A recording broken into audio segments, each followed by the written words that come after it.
You're listening to the Andy Snowden Stage and Screen Radio Show, broadcasting around the world and in Rosa Medre.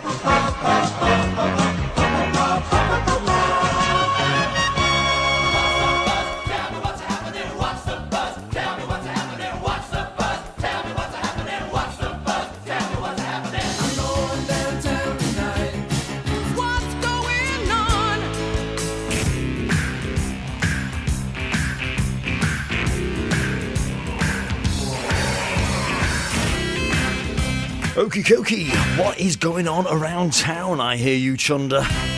Well, apart from the massive gig that is taking place this afternoon with the Stereophonics, supported by Jig Bug and others, the William Aston Hall has pretty much got it going on. The whole of June is jam-packed. I will give you all the full details a little bit later on. But coming to the William Aston Hall on the 29th of July, I said June earlier, it's the 29th of July that it's coming, and I don't know why, I've got a bit of a memory, something's going on with my brain, and I'm getting June and July mixed up. I don't know what's going on with me, but I apologise, and everybody that's contacted me to complain, there you go, I'm telling you now, it's the 29th of July. Don't turn up on the 29th of June, whatever you do, you won't get in. But anyway, it is the touring production of the summer pantomime Rapunzel. Rapunzel is coming to the William Aston Hall, and it stars Britain's Got Talent winner George Sampson. Remember him? The Singing in the Rain lad. So Britain's Got Talent winner George Sampson will lead the cast as Prince George in Rapunzel at the William Aston Hall in Wrexham, inviting audiences to an action-packed version of one of the best traditional stories. Now, fans of Britain's Got Talent will know that George Sampson found fame when he was just 14 years of age, and he danced his way into the hearts of the nation. And more recently, he has appeared on television in Mount Pleasant, Waterloo Road, and Emmerdale, to name but thrice. Amazing amount of film work as well, including Street Dance 2 and Street Dance 3D. Have you seen that? And last year, George embarked upon his first UK tour in the critically acclaimed Our House. Our House the musical. Music of Madness, of course. So, joining George in this production of Rapunzel. Hard work as well, kids. Hard work. 3 shows they're going to be doing back-to-back on the 29th of July. It's a Sunday as well. Fantastic amount of work. But joining George is going to be actress Charlotte Dacia and Jamie Jones as well. Charlotte obviously is going to be playing Rapunzel. So first up, we'll hear from them, shall we? Here's Jamie Jones and Charlotte Dacia, who are going to tell us all about touring with the marvellous summer production of Rapunzel. Here they are. Hi Andy, how are you? I'm very well, mate. How are you? This show sounds like hard work, man. Yeah, it's especially in this heat as well. Yeah. So are you teching at the minute? Yeah, we've got about halfway up to Act 1. But it's all good fun. The show's great, so looking forward to getting started now. You do quite a few pantomimes. Yeah, well, Wrexham will be the first time that I've done panto at the William Aston Hall. Yeah. But I've been local to the Midlands, and I've been doing lots of panto throughout there. I've been the resident dame at Sutton Coldfield Town Hall for the past 3 years. Oh, right. Which has been lovely. And then this is obviously the tour. And then at Christmas, I'm in Taunton in Somerset. So all go. So lots of planning ahead and whatever. So because I'm intrigued because summer pantomimes and Easter pantomimes, they're becoming bigger and bigger, aren't they? Yeah. But the thing is, it's an all-year-round thing. I mean, they are great around Christmas, but they're so applicable to the rest of the year. It's just a fairy tale on stage, isn't it? And pantomime is one of the only art forms left that the whole family can come to, so you don't get many things now, whether you're 3 or 93, the whole family can come and see panto. So it's great. So as an all-year-round business, it thrives. So once the audiences are in, it's going to be great, and they're going to have a great time. Fantastic. And so, are there any sort of major differences between a winter and a summer pantomime, or is it pretty much the same sort of deal? Just the weather, I think. Is that all it is? That's it. Yeah. No, I mean it's the same basis and the same formula. Yeah. It's great. I mean, we've got a lot to compete with, haven't we, these days, with Xboxes and the internet and everything like that. So it's trying to get people into a theatre in the summer. Yeah. But hopefully we've got a very good show on our hands. So hopefully that'll sell well and we'll get the audiences in. Fantastic. Sitting in the garden. Absolutely, yeah. Yeah, get them up and into the theatres. That's what we need to do. Definitely. Cheers, buddy. Right, then. Cheers, Andy. Good luck with it. Speak to you. Take care, mate. Right, take care. Bye. Bye. Hello. Hello, Charlotte. Hi, Andy. How are you? I'm very well, thank you. How are you? I'm very well. I was just saying to Jamie that this show sounds like very hard work. It's like 3 shows in one day. Sounds like a bit hellish to me. It's fantastic. It's exactly what you want to be doing. The more shows, the better that you can do, to be honest. It's nice to have so many performances to do rather than just a really short run. So I think we're quite lucky to have so many shows.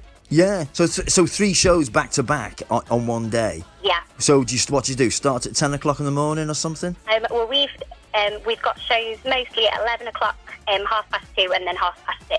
Right. There's short breaks in between. Yeah, we'll just keep it going all day long and keep the energy up. So as a performer, then you knock the nail on the head there. You have to sort of keep your energy up. Do you have to pace yourself? How does it work? I suppose so, to a certain extent, but I think the audiences keep you going anyway on the stage, especially with pantomime. That's the thing that drives the show is the audience response, which is something that's really nice to be able to do, especially if you've gone from doing straight acting or musical theatre and things like that, which is, you're obviously in the zone, in your own character, and you can't really break that fourth wall and speak to the audience. But it's nice to be able to do pantomime, and you do get such a response from the children and the audience, and that's brilliant. Yeah. So Rapunzel, you're playing Rapunzel. Yes. That's. I mean, it's. I don't think I've ever seen Rapunzel as a pantomime. Is this a new piece? It is indeed. I mean, I've never done Rapunzel as a pantomime either, so it was something I was really excited to do, and something a bit different, a brand new story to bring to the stage rather than your traditional pantomimes that you're used to. It is something a bit different, so I think people are going to absolutely love it. But it's great though, isn't it? Because you can take pretty much any fairy tale. It doesn't have to be Cinderella or Snow White or anything, or there could be absolutely any of them. Exactly, and I think with the success of the way it's been at the moment, with the likes of Tangled coming out and things like that, it's for children, it's the kind of thing that's on their scene at the moment. It's sort of thing that they watch time and time again, and some of the older fairy tales we don't really watch as much. So it is things like Tangled and Frozen and all of the new ones that have come out that a really big thing for the children. So hopefully they'll be really excited. Oh, fantastic! Well, I'm really looking forward to it. I love a pantomime. I'm a bit of a kid at heart, so I love anything like that, really. So I was saying to Jamie, the fact that it was in the summer is a new thing for me because it's I don't know. I think you just associate pantomime with Christmas, and it's becoming bigger and bigger to do it at Easter time and summertime and whatnot. I think it's really nice to be able to do. I mean, I lucky enough to do a few seasons in Wrexham a few years ago. Oh, you were doing what in Wrexham? Over Christmas. I've done pantomime a couple of times at the Aston Hall. So oh, right. It's nice to be coming back there. Yeah, fantastic. So did you do the one with Tim Vincent? Same company. Same company, right? Yeah, I did Snow White a good few years ago, and then Cinderella when we had Jimmy Constable from 911 in that cast as well. So yeah, it's a lovely venue, and I'm really, really excited to be back there and to bring this show there. Excellent. Well, fantastic. Well, we look forward to having you. Cheers, Charlotte.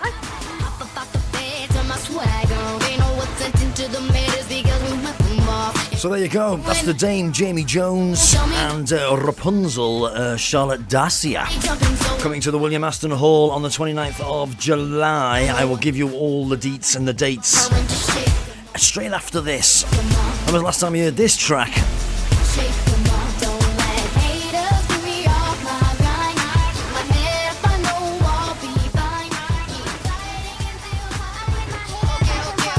It's like a migraine. Whip My Hair. That's Willow Smith, of course, Will Smith's daughter. Did that when she was 10. 10 she was. Okay, so we have heard from Jamie Jones and Charlotte Dacia, who is going to be playing Rapunzel. There's an ego boost we could all do with. Imagine getting that call. I'd like you to play the beautiful Rapunzel, please. Yeah, alright, yeah, no worries. So, topping the bill in this pantomime, the star of the show, in fact, is Britain's Got Talent winner from 2008, Mr. George Sampson. I caught up with George on Sunday of this week, and here's what he had to say. Lovely lad. Hello. How are you, mate? Yeah, not so bad, mate. How are you? I'm very well, thanks. Thanks for doing this. I appreciate it. It's all right, mate. It's all right. It's all right. So we're Wrexham, yeah? Yeah, North Wales. Yeah, we've got a lot of time for Wrexham. Well, you're a Warrington lad, aren't you? I am, yeah, around the corner. Yeah, literally. It's about, 15 miles or something? Yeah, you're not actually on this tour. Wrexham's will be considered my local show on this tour, so it's going to be one hopefully that all my family can come out to see, which is going to be nice. So it's a nice touch. Oh yeah, absolutely. And this is what I heard somewhere. This is like your 8th pantomime. It is, yes. I think it's number 8. Yeah, it is number 8. Right, okay. It's nice, but I've never done. Actually, I have done Rapunzel before. I did it in Bolton a month ago, but it's a good show. It's a different show. Yeah. And it's funny as well, there's sort of a fine line between humour and where you're taking a mick, and we cross that line loads, so it's loads of laughs. So do you change it in each venue you go to sort of, or do you have to sort of keep it to script? You know what, there are local references, and there are gags, sort of local references that will change at each venue, but other than that, the sort of bulk of the show, the skeleton of the show won't change. No, we'll just change some limbs when we go to each new venue, so... Right. But it's, the actual bulk of it's very funny anyway, and it's all very topical and stuff, so it's all, it's all up to date. Oh, brilliant. So, I'll have to ask you about Britain's Got Talent, because this is like 10 years this year, mate. It is, yeah. In fact, 10-year anniversary. 10 year on Thursday. This Thursday was the final. This Thursday it is, yeah. That's amazing. 10 years on, I know. Do you know what, where's the time gone? It feels so bizarre. Yeah. I honestly remember it like it was yesterday. To say 10 years is nuts. It really doesn't feel like 10 years. Because I can remember you doing it, so it's all a bit. Yeah, I mean, you're right. Well, everything flies by, doesn't it? It absolutely does. And it's been an amazing journey. It's been really nice, and I'm quite fortunate, and I'm lucky to say that 10 years on, I'm still working, I'm still doing shows, I'm still on stages, I'm still having a good time doing what I'm doing, and I can still dance, which is nice. I've, my knees haven't gone just yet, so right. Life in the old dog. Well, you started your career when you were 14, so what do you know? Exactly. This was, I'm still young, technically, when it comes to life in general. I am still young, I'm only 24, but I've been doing this a long time. Yeah. And my body's been battered for years, so... Yeah, it must take it out on you. Because your style of dancing as well, I mean, it's not doing the waltz, is it? Robust, yeah. I'm really well known for slamming my back around, so... Yes, I do remember that bit, yeah. So, I mean, because I was going to ask you as well, because you were 14 years of age, do they look after you well on Britain's Got Talent? I don't think they know how to, if I'm honest. Before me, Paul Potts had won it, and, he was growing up with his own sort of independent mind, and then I came through, and it was, all of a sudden, how do we deal with a 14-year-old dancer? And it was sort of a double-edged sword. Whilst I was sort of like their training puppy the first time, it was, I felt that, and everyone, even, everyone that was looking after me felt like things could have gone differently, but we were all learning, but then at the other side, I didn't know what I was doing because I was only 14, so I didn't know how to, be a celebrity at 14. So it's a double-edged sword, we're all learning, and I look back now and I think, there are things I would have done differently, and I'm sure, the management I had at the time stuff probably think there's probably things they would have done differently, but we weren't to know. But I mean, I saw one piece from when you because you auditioned twice, didn't you? Yes. And then your first one, so you were in 13. And Piers Morgan just outright says to you, you're not going through because you're not good enough. Yeah. And it's such a shock now to see that. About street dance, though, not me. Yeah. Got 2 left feet, hasn't he? It was that very thing, though, that urged me to go back. It was the fact that I wasn't going to take that. I wasn't going to take Piers Morgan telling me I couldn't dance. Yeah. I wasn't having it. So that sort of was my inspiration to go back. It was because my main priority and prerogative was to get through the live shows, because I knew then it was a public audience that voted. Yeah. And, if the public decide I'm not good enough, then that's okay. I can deal with that. But you were favourite to win. Was you aware that you were favourite to win? No, gosh, no. I honestly thought there's not a cat in hell's chance. Because I was a huge fan of all the other acts as well, and they become really good friends with them. And Signature that came second. Yeah. Yeah, the lad that did the Michael Jackson Bollywood remix. I thought they were going to win because all I had to go off was YouTube views and YouTube plays and things like that. And so whilst I was getting, I was getting good views and stuff, they were, because of what their concept of having the guy clean the stage and then break out into a dance, because of the concept of it really, it is sort of, that would go viral. Yeah. Rather than just a standard performance. They had so many more views and so many more, videos online of their act. I mean, I was pushing like 8 to 10 million views on my opening audition piece, and I was like, oh, that's all right, isn't it? Yeah, And then I looked at theirs, and they had 120 million or something, and I was like, oh, they got it in the bag then. Yeah. But obviously, it never happened that way, and Yeah. I did all right in the end. Let me ask you about that end bit, because I asked my my audience if they had any questions, and one of the main questions that people asked, they wanted me to ask you. When you're all lined up at the end there, there's you and there's what were they called? Signature? No, what were they called? Signature. Yeah.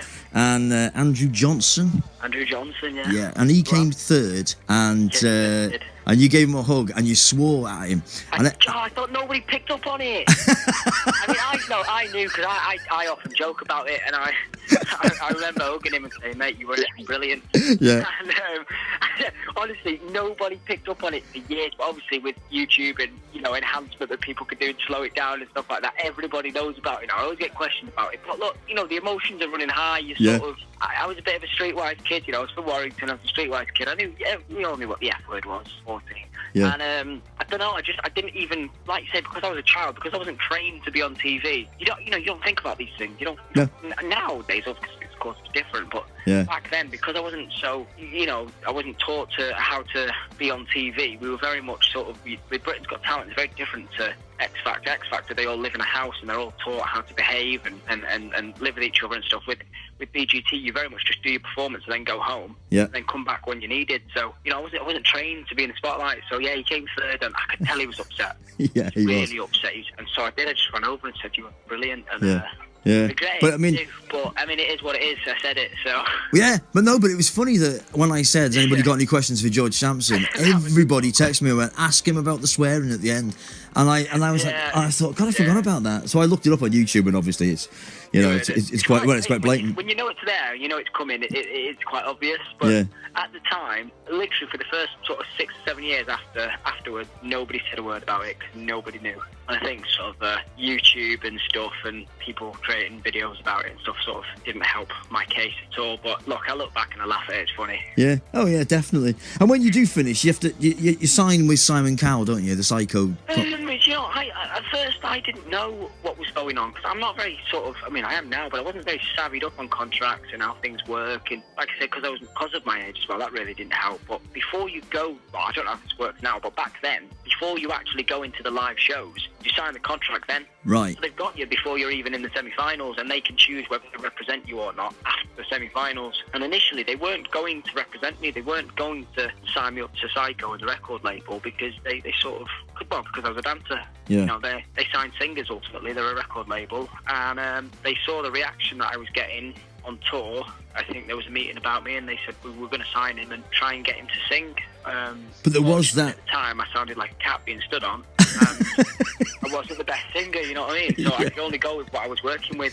Yeah. And they wanted to push the singing, and I wasn't a singer. Although the single you did put out, I really, really enjoyed it. It was good fun. It was good fun. I enjoyed it. We had sort of like an old breakbeat style to it. It was what I knew. It was what I loved. It was the type of thing that I would dance to. Your talking makes my head explode to pieces. This is negative like Reese's. Girls are dying for my kisses, so my legs are starting moving to the exit. I can't stop me, and the DJ's getting ready to start rocking. Do you copy? All the girls on the hook keep 'em high, and the boys and the girls will deny that the girls know exactly what is up. All the girls on the hook keep 'em high, and the boys and the girls will deny that the girls know exactly what is up. Shake it all away to the club. To all of my people, sending a signal, the signal is out. Shake it, shake it. Don't need your permission. This is our decision. We're rocking the sound. Heads up, move it, shake it, flex it, test it. Be for real, get up, don't waste it. At the time I was competing with, I think Take That were bringing out their track Greatest Day, and it's a tune. It's an absolute anthem. So didn't stand a chance really. No, I well, think you can't. people in this country like to rebel as well against the old Carol machine. Yeah. And I think at the time a lot of people were a bit disheartened by the fact that Psycho were trying to make a dancer a singer. You know, people loved me for what I did. Yeah. And I think people were, there was a whole sort of shabazz about, oh, why are they trying to make him sing? We're not going to buy the record because he's a dancer. Do you know what I mean? He didn't get the chance I feel that it deserved, but Yeah. I'm not bitter. Well, yeah, I mean, you've done all right. I mean, yeah. So how long are you with them for?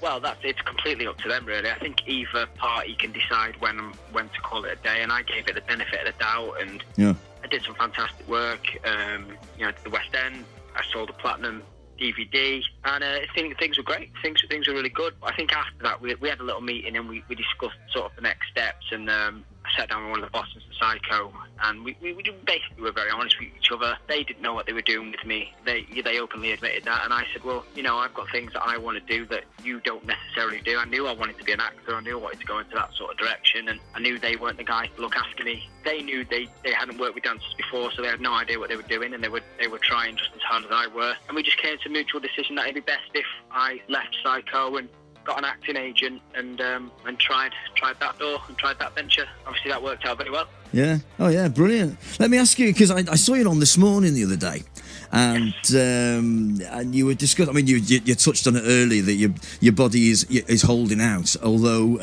you're blaming the spinning around on your head that you've needed to have a hair transplant. I needed 3. Oh, really? I've had 3, yeah. I'm made up with the results, though. I'm absolutely made up. And I did that for work. You know, like what I'm doing now with Rapunzel. I'm playing a prince. Yeah. I didn't feel like a prince. Do you know what I mean? Yeah, yeah. So now my hair's growing and it's you know where I want it to be. Yeah. I feel like a prince. So is it like does your hair like properly grow? Yeah. So essentially, what they do is they pluck hairs from the back of your head where it's thickest. Yeah.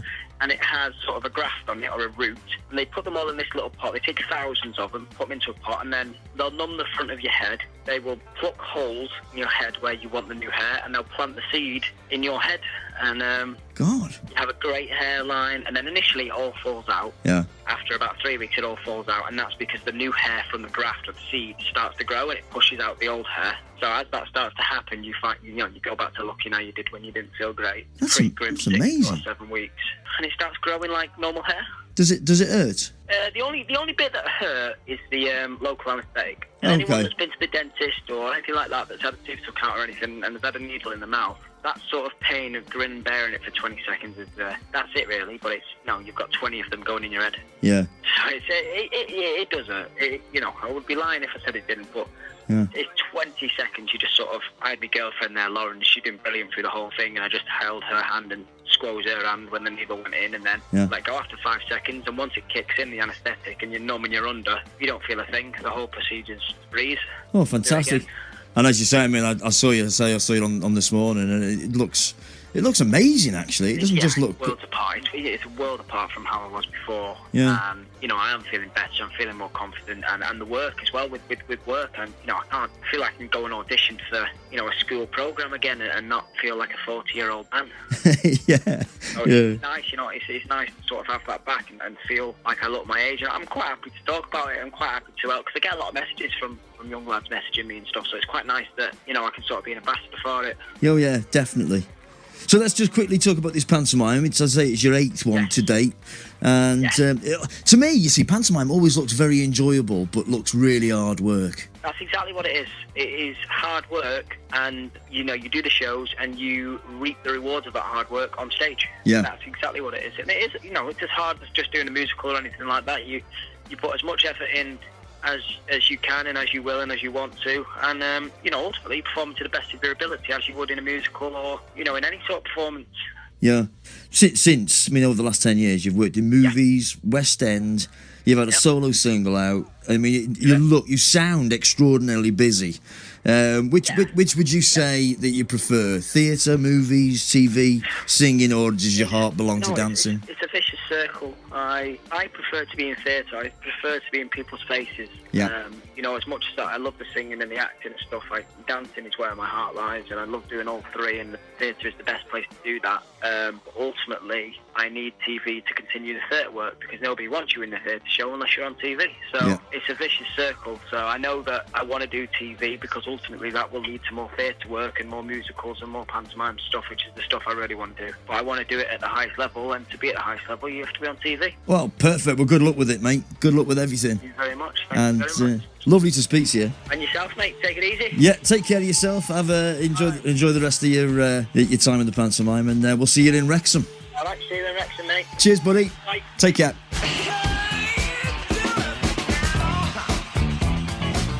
So there you go, that is George Sampson coming to the William Aston Hall on the 29th of July. I will give you all the deets and the dates straight after this.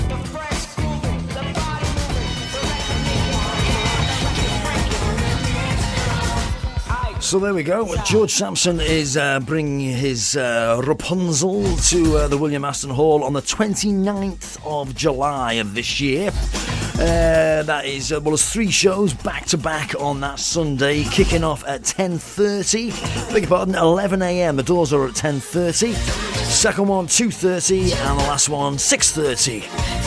Plenty of tickets available. They're just £16.50 and £18.50. Or you can ring the box office now, 0844 888 991. That's 0844 888 991. Rapunzel with George Sampson at the William Aston Hall. Go see it.